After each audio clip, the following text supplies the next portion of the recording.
Entre mai et juillet 2013, les équipes du MEDEF Saône-et-Loire ont rencontré près de 40 salariés d'entreprises du département, de toutes catégories socio-professionnelles confondues.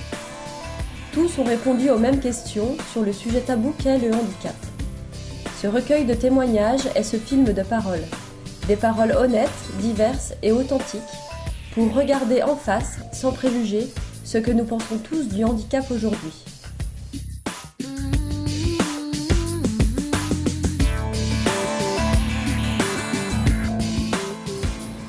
Débutons ce film en toute spontanéité.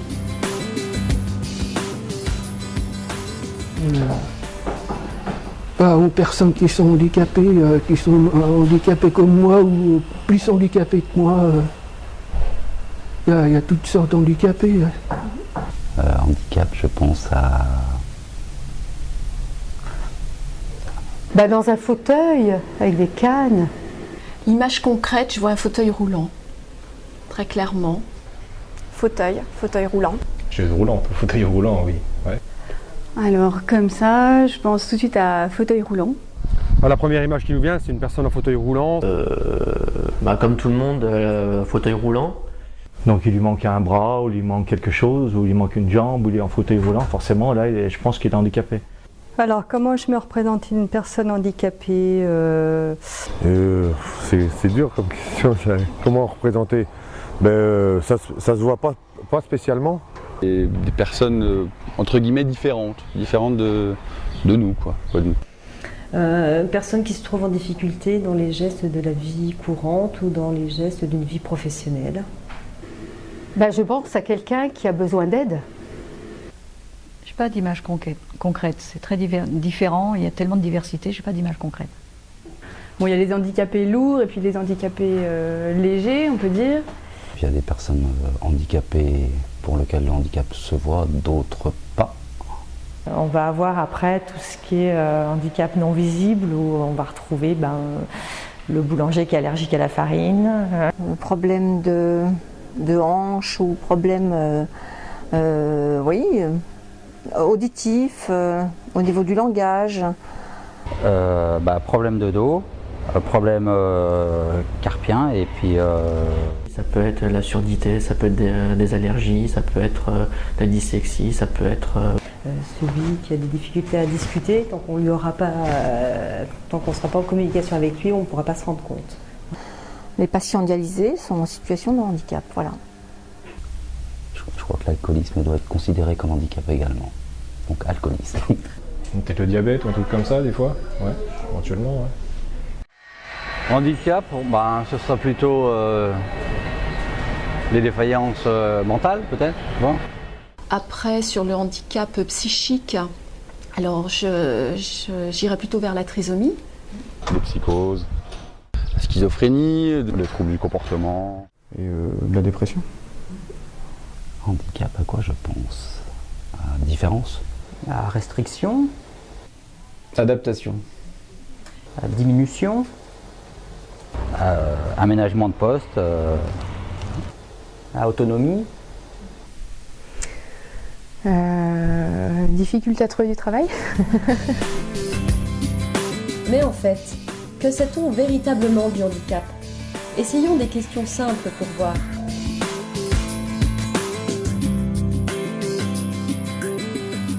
Je penserais plutôt à un handicap physique. Les handicapés moteurs, mais j'en suis pas sûre. Handicap physique, je pense, quelqu'un qui manque une partie d'un membre. Le handicap numéro 1, je pense que c'est les gens paralysés. Et les handicapés de la route. Les paraplégiques. Pour moi, ça serait le mental, surtout. Strictement aucune idée. Le handicap le plus fréquent, l'asthme par exemple. Pour moi, l'handicap psychique, je pense. Peut-être la trisomie. C'est peut-être celle qu'on le voit le plus. Le premier handicap, je dirais la surdité. Physique, par une claudication ou... Le mal de dos.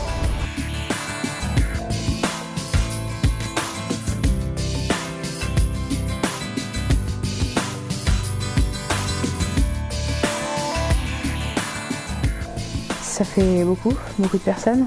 Une personne sur 2. Comme ça paraît gros. Après, il faut voir ce qu'on met dans le terme handicap. Si on met tous les mal de dos, oui, non, ça paraît pas tant que ça. Après, si on parle d'handicap un peu plus lourd, oui, ça paraît beaucoup. Je pense que oui, parce qu'on en voit déjà de plus en plus. Et soit les accidents de la vie, soit de naissance, soit c'est vrai qu'il y en a de plus en plus. Une personne sur 2. Bah oui, si vous dites que le plus gros c'est le mal de dos, forcément oui. 1 sur 2, je pense que c'est pas exagéré.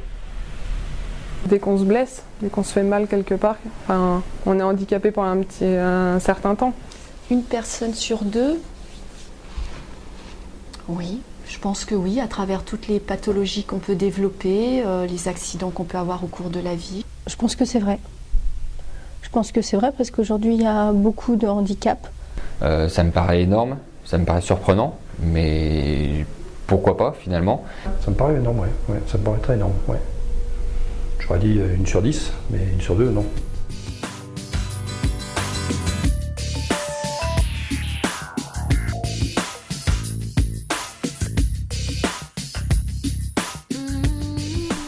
Je dirais 4, 40%, ça me paraît correct. 3. Moi, je dirais de naissance 0. Je dirais 5. 4. Je mettrais 4-5, je pense. Je suis peut-être haute quand même. Je pense que c'est minime. De naissance, je dirais 1 sur 10. Je dirais 1 ou 2, pas plus. 2. Sur 10, il ne doit pas en avoir beaucoup quand même. 2. Je vais dire 1. Je voulais dire 2, mais... Je dirais 2. Bah, ça, c'est équilibré, là, ça. Je dirais 3. Moins de la moitié, 4.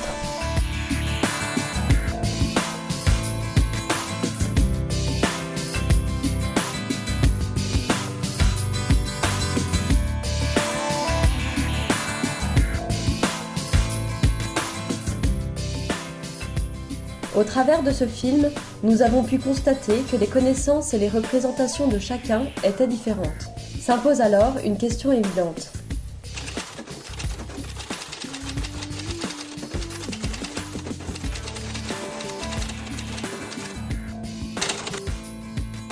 Non. Oui, je travaille donc avec des personnes handicapées. Dans l'entreprise, non. Enfin, je ne crois pas. Ou si, peut-être. Oui, je pense que oui, on a des personnes handicapées chez nous.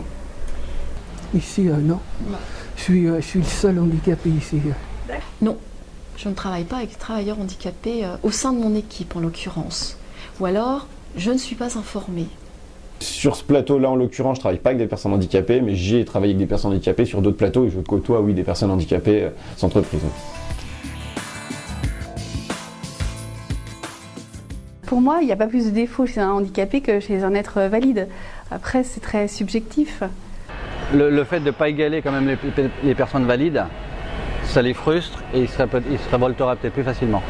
Pour certains, où le handicap est lié à un accident de la vie et peut être mal vécu et donc peut entraîner effectivement une frustration et une personne qui soit un peu moins patiente.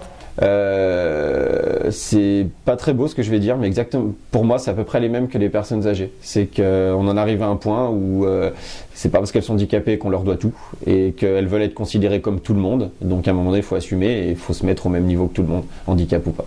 De se dire que la personne est beaucoup plus fragile et qu'elle sera peut-être plus souvent en arrêt de travail ou... Je dirais parfois agressif par rapport à leur handicap.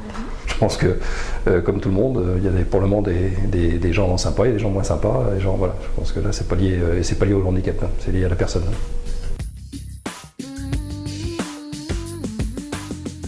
Plutôt courageuse, plutôt volontaire. Je dirais l'ouverture d'esprit, s'adapter dans l'environnement. Aucune qualité ne me vient comme ça à l'esprit. Parce que pour moi, c'est des personnes qui sont tout à fait comme vous et moi. Je pense que ce sont des gens qui sont très forts mentalement. Persévérante, optimiste et puis combattante. Ça va dépendre du handicap, je pense, mais Donc on dit que les gens qui sont atteints de la maladie de la trisomie 21 souvent ont un affectif plus développé. Pour les personnes aveugles, qu'ils ont plus de sens au niveau du toucher ou de l'ouïe. Moi je dirais volontaire, souvent. Un grand désir de vivre et oui, une façon de voir le verre plein qui nous ferait du bien de temps en temps, je pense.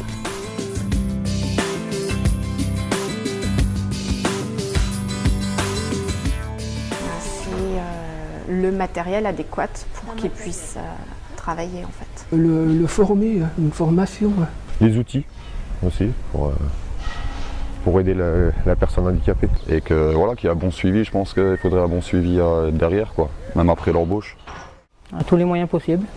Moi, ce que j'aimerais, c'est qu'on fasse tout le nécessaire pour que la personne ne se sente pas différente de moi, de mon autre collègue, qui n'avons pas de handicap. C'est qu'elle travaille dans les mêmes conditions que nous. Voilà. Et après, s'il demande à intégrer l'entreprise, c'est qu'il a certainement envie d'apprendre. Donc normalement, ça ne devrait pas être très compliqué. Et recueillir ses besoins, déjà dans un premier temps, donc qu'il soit déjà intégré et qu'il ait de quoi travailler dans de bonnes conditions. Une attention particulière parce que c'est des gens qui sont quand même en souffrance. J'aimerais que l'entreprise fasse un entretien avant, par exemple, avec la personne pour qu'on en discute un petit peu avant, voir un petit peu ses objectifs, les attentes. Est-ce qu'elle a un passif par rapport à une intégration dans un milieu professionnel ? Et puis être accompagnée aussi, parce que je pense que moi j'aurais aussi besoin d'être accompagnée pour faire une bonne intégration, pour que je puisse accompagner mes équipes en même temps. Déjà un ascenseur, parce que le service est à l'étage, donc si c'est quelqu'un qui est en fauteuil, ça serait compliqué. Déjà connaître exactement son handicap, qu'on puisse l'aider au maximum à s'intégrer sur le poste.